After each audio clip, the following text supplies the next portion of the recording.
इसके बाद हम लोग देखेंगे फंक्शन ऑफ डीएनए। ठीक है, तो इसको मैं इरेज करने जा रहा हूँ। तो डीएनए का क्या, डीऑक्सीराइबोन्यूक्लिक एसिड का क्या क्या कार्य होते हैं। सबसे पहले फर्स्ट पॉइंट जो हो गया हेरिडिटी, अनुवांशिकी या वंशानुगति।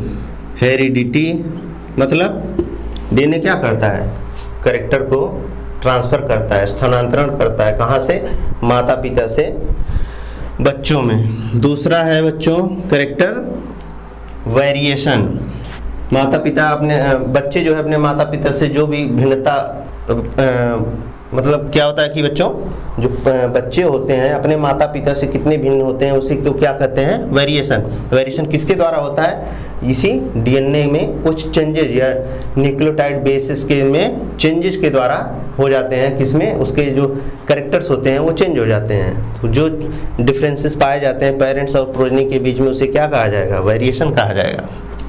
तीसरा पॉइंट है, ठीक है बच्चों, म्यूटेशन। म्यूटेशन मैंने पिछले चैप्टर में बताया था बच्चों। ठीक है, उत्परिवर्तन जो कि सडेन इनहेरिटेबल चेंज, सडेन, ठीक, सडेन इनहेरिटेबल चेंज किसमें, डीएनए में। अब डीएनए में चेंज हो गया तो उसका जीनोटाइप या फिनोटाइप चेंज हो गया, तो इसे क्या कहा जाएगा, म्यूटेशन कहा जाएगा। ठीक है, ऑटोकैटालिटिक नेचर, ऑटोकैटालिटिक नेचर मतलब ऑटोकैटालिटिक मतलब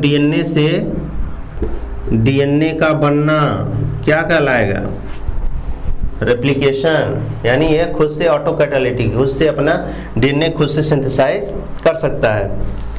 हेटेरोकैटालिटिक नेचर भी होता है, पांचवा जो फंक्शन हो जाएगा हेटेरो मतलब हेटेरो विपरीत, डीएनए से आरएनए का भी निर्माण हो जाता है, हेटेरोकैटालिटिक भी होता है। ठीक, और लास्ट फंक्शन इसका आप लोग डीएनए फिंगरप्रिंटिंग का नाम भी सुने होंगे, डीएनए फिंगर प्रिंटिंग। ठीक है, डीएनए फिंगर प्रिंटिंग क्या होता है कि जो फिंगरप्रिंट होते हैं बच्चों, जितने भी ह्यूमन बीइंग हैं इस अर्थ पे सबका फिंगरप्रिंट अलग अलग होता है, केवल मोनोजाइगोटिक ट्विंस जो होते हैं उनका सेम होता है। ठीक, तो डीएनए फिंगरप्रिंटिंग के द्वारा बहुत से जो क्राइम केसेस हैं उसको हम लोग सॉल्व करते हैं। ठीक है, तो ये ओवरऑल क्या है, heredity, variation, mutation, autocatalytic nature, heterocatalytic nature और डीएनए फिंगरप्रिंटिंग, ये क्या है, डीएनए के फंक्शन है, कार्य है। ठीक है, इसके बाद हम लोग एक छोटा सा टॉपिक है, इसके बाद हम आज का लेक्चर यहीं समाप्त करेंगे। Central dogma. डोगमा मतलब क्या होता है बच्चों, principal, central dogma of biology. इसको अच्छे से आप लोग समझ लीजिए, ये एग्जाम में अक्सर पूछा जाता है बच्चों। डोगमा मतलब क्या हो गया, प्रिंसिपल, एक तरह से प्रिंसिपल। तो जैसे कि मैंने वहाँ पे बताया डीएनए जो होता है ऑटोकैटालिटिक होता है, डीएनए, ठीक, आरएनए और प्रोटीन। अब देखिए क्या होता है कि अगर डीएनए से डीएनए बन रहा है तो उसे क्या कहा जाएगा, रेप्लिकेशन, द्विगुणन जिसे कहेंगे, रेप्लिकेशन।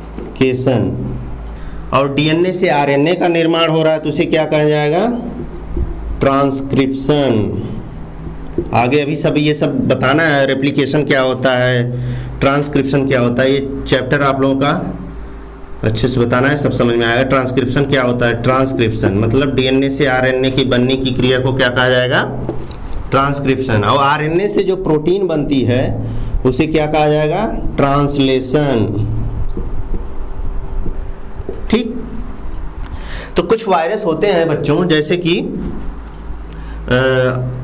वायरस जो आरएनए वायरसेस होते हैं वो क्या करते हैं, डीएनए से आरएनए का निर्माण सिंगल स्ट्रैंडेड आरएनए से डीएनए का निर्माण करते हैं। ठीक है, तो जैसे कि आरएनए से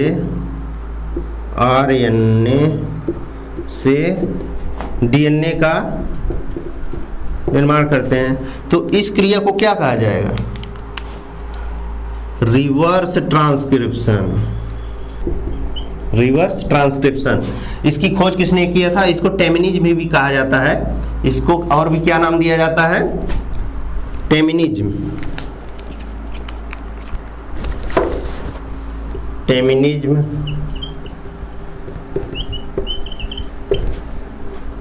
कहा जाता है। इसकी खोज किसने किया था? टैमिम एंड बाल्टीमोर ने किया था, उन्हीं के नाम से कहा जाता है। ठीक, इसलिए इसको कहा जाता है। कुछ वायरसेस जो सिंगल स्टैंडर्ड वायरसेस होते हैं, क्या होता है उसमें रिवर्स ट्रांसक्रिप्शन होता है। ठीक है, ये किसके द्वारा होता है? एक एंजाइम होता है रिवर्स ट्रांसक्रिप्टेज। एंजाइम का नाम क्या है? जो कि आरएनए से डीएनए का निर्माण करता है, रिवर्स ट्रांसक्रिप्टेज। यही एंजाइम क्या करता है बच्चों? आरएनए से डीएनए का निर्माण करता है। तो इसकी खोज किए थे टैमिम एंड बाल्टीमोर ने, इसलिए इस फेनोमेना को क्या कहा जाता है? टैमिनिज्म कहा जाता है। ये सेंट्रल डोग्मा ऑफ बायोलॉजी है। क्या है? डीएनए से डीएनए बनने की क्रिया को क्या कहा जाता है? रेप्लिकेशन। डीएनए से आरएनए के बनने की क्रिया को क्या कहा जाएगा? ट्रांसक्रिप्शन। और आरएनए से जो प्रोटीन बनती है उसे ट्रांसलेशन कहा जाएगा। और कभी कभी जो वायरसेस होते हैं उसमें क्या होता है? सिंगल स्टैंडर्ड आरएनए पाए जाते हैं या डबल स्टैंडर्ड आरएनए। तो आरएनए से जो डबल स्टैंडर्ड डीएनए की सिंथेसिस करते हैं, क्योंकि अपनी संख्या जो सेल है या ह्यूमन सेल या किसी भी एनिमल सेल में अपनी बढ़ाएंगे संख्या, तो डीएनए उनको चाहिए प्रोटीन सिंथेसिस के लिए। तो आरएनए से डीएनए का निर्माण करते हैं, इस क्रिया को क्या कहते हैं? Reverse transcription. इसकी खोज किए थे टैमिम एंड बाल्टीमोर ने, इसलिए इसका नाम और क्या कहा जाता है? टैमिनिज्म। इस फेनोमेना को क्या कहा जाता है?